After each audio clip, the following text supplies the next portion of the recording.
Hi friends, நல்ல காரசாரமான சுவையான ஆரோக்கியமான சூப்பு எப்படி பண்ணலான்னு பார்க்கலாம். முதல்ல மசாலா அரைக்க சின்ன வெங்காயம், பாதி அளவு மிளகு, சீரகம், சோம்பு, வரமிளகாய், பூண்டு, இடித்த நண்டு பீசஸ்ஸு, அப்புறம் ஒரு தக்காளி சேர்த்து கொரப்பாக அரைச்சிக்கணும்.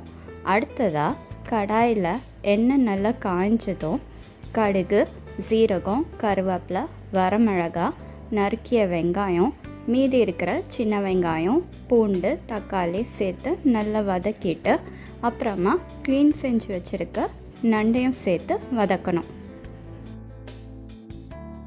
இந்த ஸ்டேஜில் மஞ்சத்தூள், மிளகாத்தூள், உப்பு போட்டு நல்லா 5 நிமிஷம் வதக்கி விடணும். அப்புறமா ஒரு கையளவு கொத்தமல்லி இலை சேர்த்து அரைச்சி விழுத சேர்த்து 2 நிமிஷம் நல்லா வதக்கணும். ஸ்டேஜில் 1 லிட்டர் தண்ணி சேர்க்கணும். கூடவே கரைச்சி வச்சுருக்க புளி தண்ணியையும் சேர்க்கணும். வேலை சூப்பு கொஞ்சம் திக்காக வேணும்னா அதுக்கேற்றாப்புல தண்ணியை ஆட் பண்ணிக்கோங்க.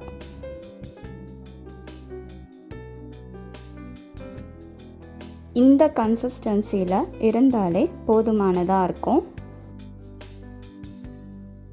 இப்போது உப்பு வேணும்னா சேர்த்துட்டு ஒரு 15லேருந்து 20 நிமிஷம் மூடி போட்டு வேக விடணும். அவ்வளோதான், ஆரோக்கியமான நண்டு சூப்பு ரசம் ரெடி. இது சளி காய்ச்சலை குறைக்கும், உடலுக்கும் நல்ல சக்தியை தரும். இது ஒரு இயற்கையான மருந்து. ட்ரை பண்ணிவிட்டு கமெண்ட் பண்ணுங்கள் எப்படி இருந்ததுன்ட்டு. ஷேர் பண்ணுங்கள், லைக் பண்ணுங்கள், சப்ஸ்கிரைப் பண்ணுங்கள். தேங்க்யூ.